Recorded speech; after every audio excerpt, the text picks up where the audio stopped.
On s'intéresse à la prise de fonction de Bola Tinubu Ahmed, le nouveau président du Nigeria. Alors, Bola Tinubu prête serment ce lundi.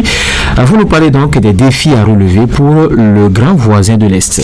Le nouveau président du Nigeria prête serment ce lundi. Il devient ainsi le 5e président de la 4e République moderne du Nigeria. Il faut rappeler que ce nouveau dirigeant est âgé de 111 ans et est d'origine Yoruba. Cet homme politique et d'affaires a contribué à moderniser et à sécuriser la capitale économique de 20 millions d'habitants, mais son ascension a aussi été marquée par plusieurs accusations de corruption sans qu'il ne soit jamais condamné et qu'il a toujours nié. Voilà autant de rumeurs qui circulent déjà à son sujet. Sa santé est également un sujet qui préoccupe les Nigérians, mais l'essentiel est qu'ils prennent les rênes du pays. Dans ce sens, les défis à relever sont multiples. Epifan Chabi, Muhammadu Buhari, après 8 ans au pouvoir, a laissé le Nigeria en proie à des difficultés, à d'énormes difficultés. D'abord sur le plan économique et sur le plan sécuritaire. On parle de l'inflation à 2 chiffres, l'explosion de la dette et de la pauvreté et les violences massives de groupes terroristes. Tinubu devra donc s'atteler à redresser d'abord l'économie du pays. C'est l'un des principaux défis du pays depuis des années. L'autre défi est également d'échanger. Le Nigeria veut changer du brut valant des milliards de dollars contre du carburant importé. Le carburant importé qu'il subventionne ensuite pour vendre sur son marché à lui. Selon la Banque mondiale, plus de 80 millions des 215 millions de Nigérians vivent en dessous du seuil de la pauvreté.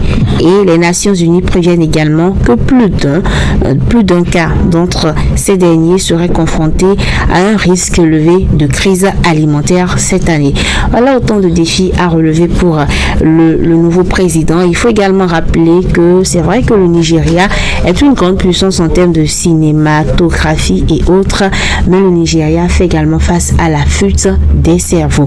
L'autre défi, c'est de lutter contre l'insécurité, contre les attaques terroristes qui durent déjà des années dans le pays. Voilà, donc d'énormes défis pour Bola Tinubu, surtout sur le plan sécurité. Alors, quels sont les impacts sur les relations extérieures?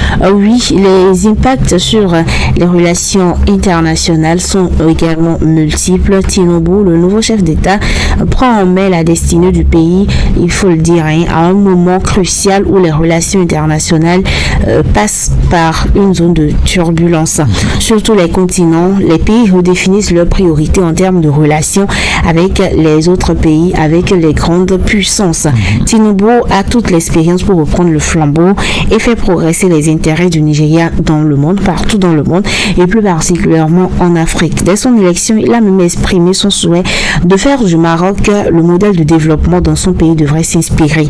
Ceci ouvre de grandes portes au Nigeria, de grandes perspectives pour concrétiser les projets déjà établis comme l'autoroute Tanger-Lagos ou la production de phosphates et d'ouvrir également d'autres chantiers entre les deux économies et les deux peuples, c'est-à-dire le Maroc et le Nigeria. Face à la désintégration du Maghreb, l'histoire enseigne également que la croissance économique du Nigeria et leur influence se trouvent dans la plénitude vers les pays du Sud. Le changement qui s'opère au Nigeria en prélude d'un nouveau départ entre le Maroc et le Nigeria. Le Bénin, c'est aussi un pays proche du Nigeria, un pays voisin du Nigeria, un pays stratégique pour le Nigeria. Ce nouveau départ devait être également le début d'une nouvelle relation entre le Bénin et le Nigeria, le moment d'effacer les épisodes noirs entre le Bénin et le Nigeria et de relancer la relation,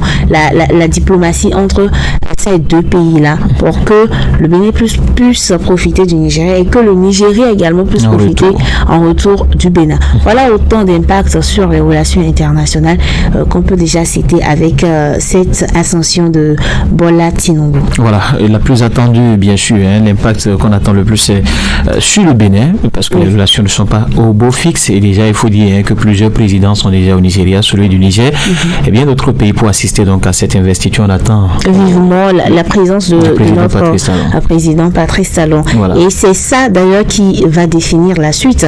C'est ça qui va définir la suite en termes de relations entre ce nouveau gouvernement-là du Nigeria et le gouvernement béninois. Voilà. Merci à vous, Fidélie Abiao.